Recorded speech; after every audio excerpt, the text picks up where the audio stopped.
All right, guys, good afternoon. Gonna do a mic check here real quick. Make sure we're all good going.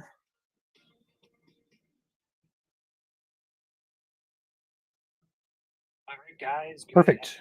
We are good to go. So, what's up, guys? I'm Ryan here with Indiana Storm Chasing Network. We have a couple things to discuss for the next couple of days here in Indiana.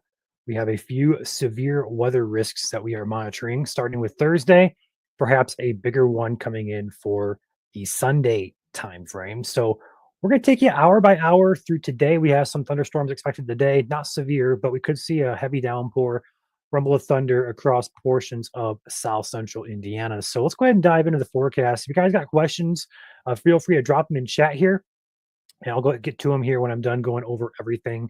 Should be a pretty quick overview. So let's go ahead and dive right on in. So, starting with the forecasted radar today.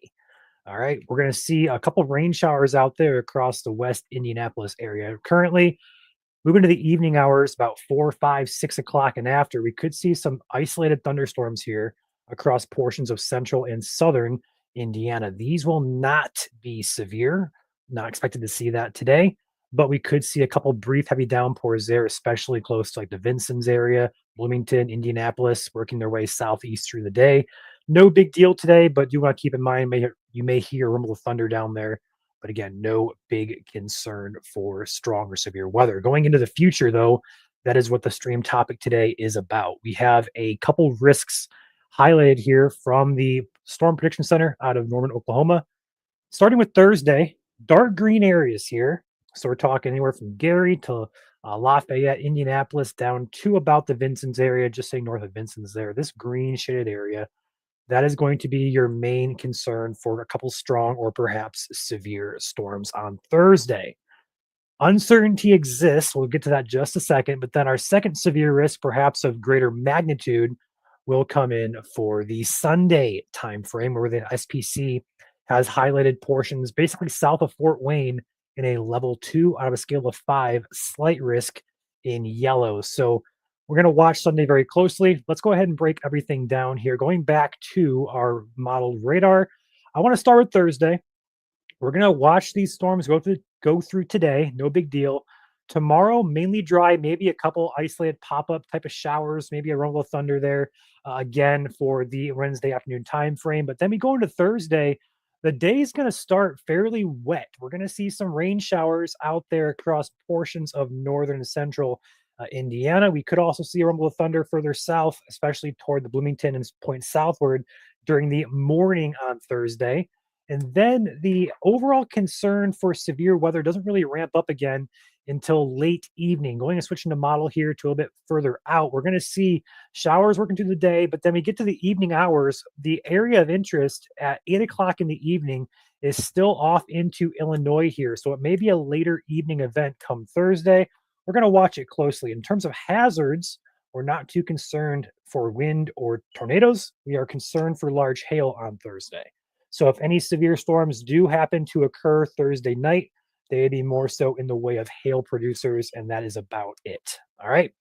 Now, moving into the weekend, we do have that concerning. People are talking about this all across social media. Concerning risk here for Sunday, and we're going to go ahead and dive in and show you guys one model here.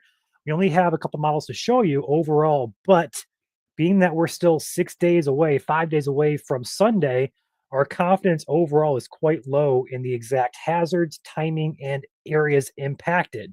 However, we can show you guys what models are currently saying based here on Tuesday afternoon here. So going into the model, this is the GFS, this is a longer term model. On your screen here is your forecasted storm fuel. And if we can look and notice here, we need about 500 or more joules of CAPE. We call it CAPE, it's storm fuel essentially. We need about 500 or more to be considered a significant severe risk here across Indiana. If we zoom in here, we're noticing a couple things. Further north across like Indianapolis up toward Kokomo, only a couple hundred joules of CAPE there. You go further south here toward Evansville and basically south of Bloomington to be exact, that's when we start getting the higher amounts across southern Indiana. So right now, the confidence for severe weather on Sunday seems to be trending a little bit further south here, which is great news. you guys recall our post yesterday, that slight risk did go up into the southern part of Michigan here. And today's risk, it's shifted a little further south. We could see that continue to shift and kind of bump its way south. So overall, it's going to come down to the overlap of wind shear with instability. Right now, the wind shear is great across the board, across the entire state, but the instability to fuel these storms is going to be highest right now. We're thinking further south. So it could be shifting a little bit further south into southern Indiana. And perhaps even if we're lucky, it may shift down into Kentucky and Tennessee and leave us with minimal severe threat at all come Sunday. But we're still 5 or 6 days away from that. It's important to stay tuned to the forecasts. Confidence is quite low. But yes, there is potential for severe weather. If we have the storm fuel, we have the shear, we have the lift, it would be an all hazards type of event. So if that continues to trend that way, we'll highlight that in future outlooks. But being 5 days away, we're going to go ahead and sit tight and let our confidence grow or decrease in severe weather here in the state of Indiana. So do keep in mind that we do have a risk Sunday. Right now, it's uncertain how high that risk is. All right. A couple questions and comments. I'll go ahead and take them. Got Hannah here in chat, Briley, Stacy, two Stacys in chat. Good afternoon to all of you. Got Molly, Jennifer. All right, let's go ahead. Muncie, Indiana here. Good afternoons, Hannah. What's up, Briley? Logansport. I have questions about models and reading them. Could you please message me when you get after stream? Stacy, feel free to go ahead and message the Facebook page. You are more than welcome to do that. I cannot message you via YouTube. If you want to hop over to the Indiana Storm Chasing Network on Facebook, go ahead and send us a message. I'll be happy to answer your questions.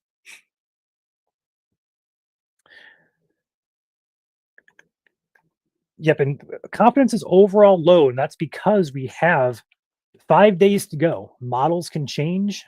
We have a lot of things that can shift around, grow stronger, grow weaker, shift, and it's just putting a forecast out there 5 days in advance for severe weather is a little unreasonable. So you're not going to see us do that here at ISCN. You're gonna see us wait until we have great confidence to introduce a forecast for you guys. But we do want to highlight the officials at the SPC went ahead and did include a severe risk, so it's possible.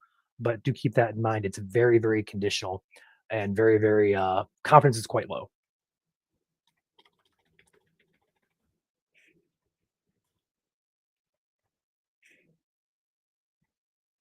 I don't want to get my hopes up on shifting further south. And yeah, Devin, it could shift south, but also could shift north too. So it's going to come down to how these models are going to handle it over the next couple of days. But right now, confidence is going to be highest in southern Indiana, where we have the greater instability. And the reason for that is because our moisture and our instability gets brought up from the south, from the Gulf. So the further south you are, closer to the Gulf, the higher your dew points, the higher the instability is. The further north you go, the less you get. So the further north you go, the less risk you have, typically with these severe events. So that's why we're kind of seeing and having greater confidence further south. Really hopeful it moves further south. And yeah, we are too. We never want to see severe weather here, but when it does strike, we got you guys covered here. So keep it tuned in. But yeah, obviously, it's never a good thing to see severe weather anywhere in the state of Indiana.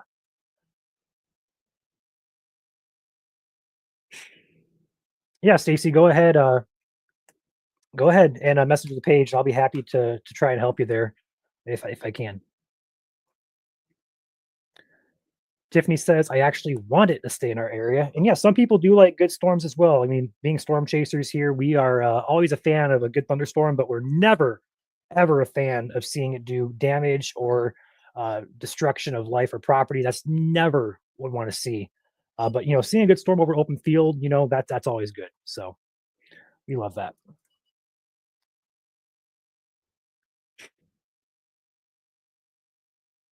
If we could just have a life or a situation where we just saw a good thunderstorm with no severe weather, that's optimal. That's optimal for us. Hoping it stays south. Yep. Yeah, it would be.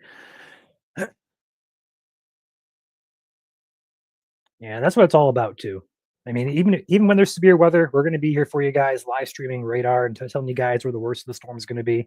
So we got you guys covered. No worries with that. But if we had a situation in the world or in the United States here where we just didn't have to worry about severe weather, that's great. That'd be optimal. Twisters are interesting to learn. They really are, Stacy. They really are. There's so many dynamics in the atmosphere that go into creating a tornado, and even just weather in general. Uh, it's very humbling, but also very cool to get to learn about it all and try to study these things.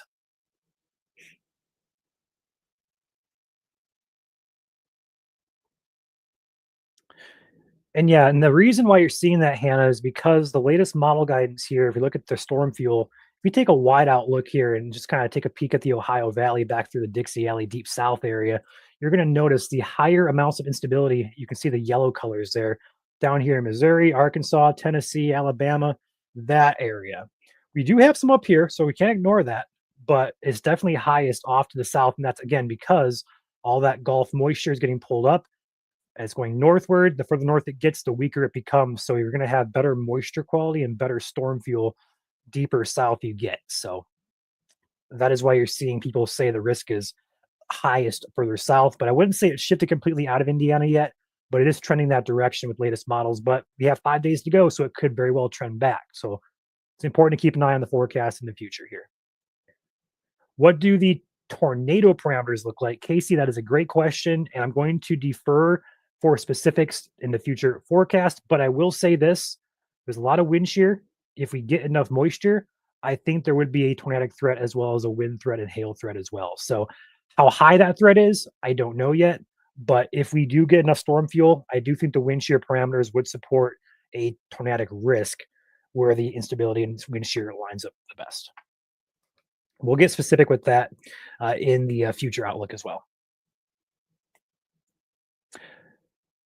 Originally from KC. Well, welcome to Indiana, Stacy, out there in Kansas City. Definitely, I would expect you guys probably had quite a few storms, probably more than we have here in Indiana. So, uh, very similar though in nature. We have a lot of hail events, a lot of tornadic events. So, pretty similar weather patterns between Kansas City and here.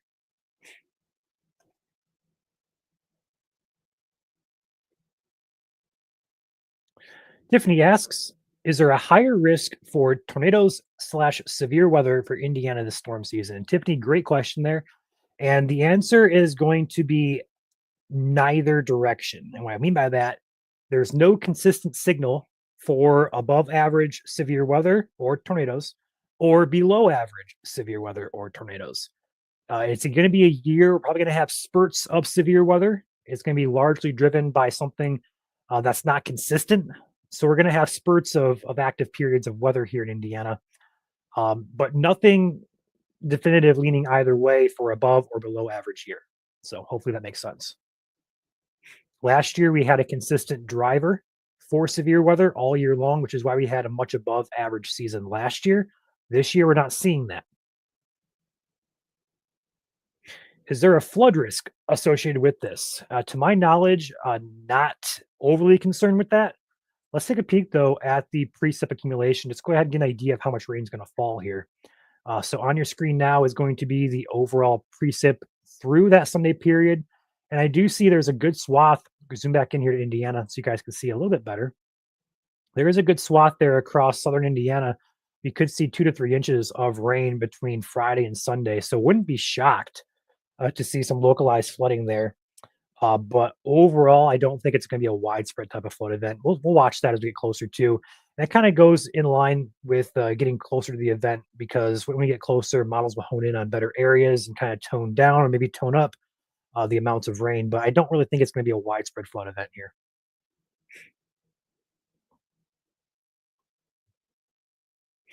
I only asked because how many tornadoes we had in Indiana in March already? Isn't it already above average? So Tiffany, if you want to take the entire year average, we average right around 22 tornadoes every single year.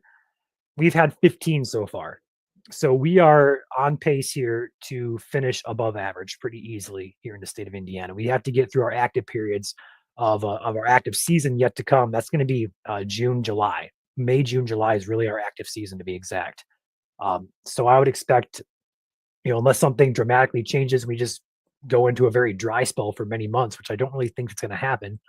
We're going to finish above average this year pretty easily.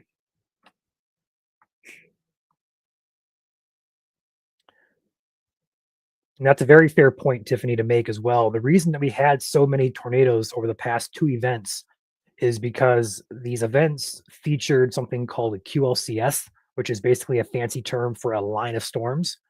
When we get those lines of storms, we can get brief spin up tornadoes along the leading edge of that line. And it's not uncommon to see those events produce these, 10 tornadoes per day, so that's why we're having like I can call it like an inflated count so far. So many more to come this year potentially. So we definitely will likely finish above average, but that's one of the reasons why we're seeing um, a higher count to start the year, because we're not seeing those individual supercells. We're seeing these lines that produce many tornadoes. Take Gary, Indiana, for example. Back in the past event, they had four different tornadoes all in about a 10-mile radius. And that's what these lines do sometimes. Not always, but sometimes. So,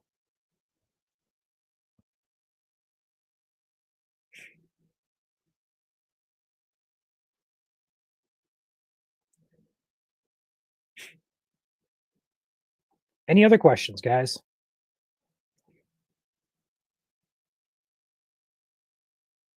Just asking because I have noticed the older I have gotten, we have had more tornadoes here than in the past. Um, we've had seasons over the past, we're going to say 20 years, that have been below and above average. I think what we're seeing overall across the entire United States as a whole is we're not really seeing as much consistent severe weather, but we're seeing bigger events. So, for example, we could go a month or two without any big events. We'll have one event that drops 20 tornadoes, and then that's it in your average for the season.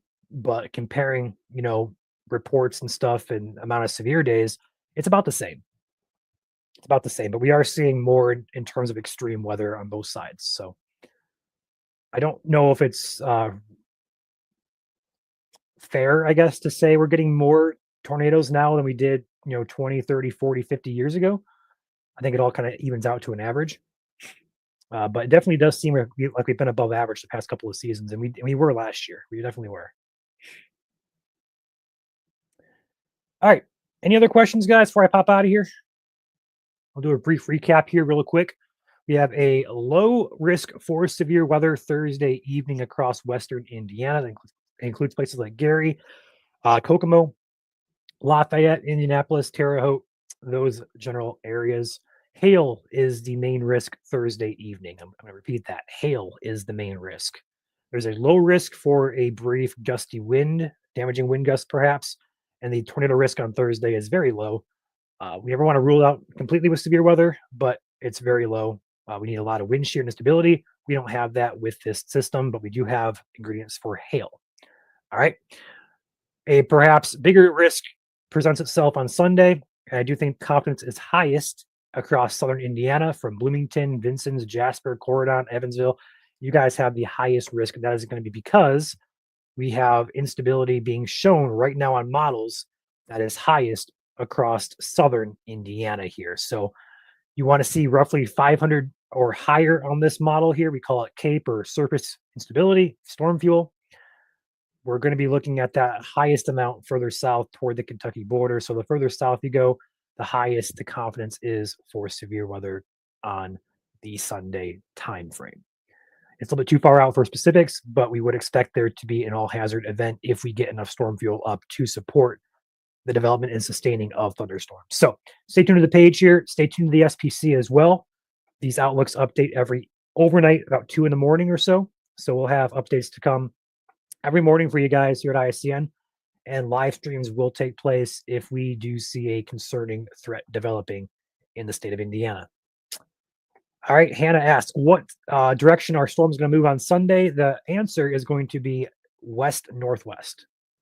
So for those you need a little bit more of a guidance here, this direction. I know sometimes like communicating direction of storms and even wind can kind of confuse people, but the answer is from the southeast to the northwest. Or no, actually, I just botched that. I botched that completely. I apologize. From the southwest to the northeast. There we go. Moving this direction. I've confused myself there, but hopefully that makes sense. Do you think the risk would uptrend? Would it be possible to go enhanced? For Indiana right now, I'm going to say at this time, looking at models, no. Further south across like Alabama, Arkansas, Missouri, probably. But for us up here, I don't see that happening. But that could change. Again, we're going to have to wait. We have 5 days to kind of watch models. It could uptrend, it could downtrend. We'll have to keep an eye on that. But for right now, based on today's model guidance, no, would not expect an upgrade. No problem, Tiffany. We love doing what we do here. I think we're going to pop out of here, guys. Appreciate you hopping in, asking questions. And like I said before, we'll do live streams leading up to this event here on Sunday if we do see a concerning threat developing. But given that we had a lot of questions, there's a lot of hype on social media about this system, I figured I'd go live here and kind of have an open discussion with you guys to talk about what we're seeing, what could happen, what may not happen, so on and so forth. So, with that being said, I'm going to pop out of here. You guys enjoy your day and stay tuned to the page. We'll be posting updates with the system for Sunday, but also for Thursday as well. Got you guys covered beginning to end for all severe threats here in the state of Indiana.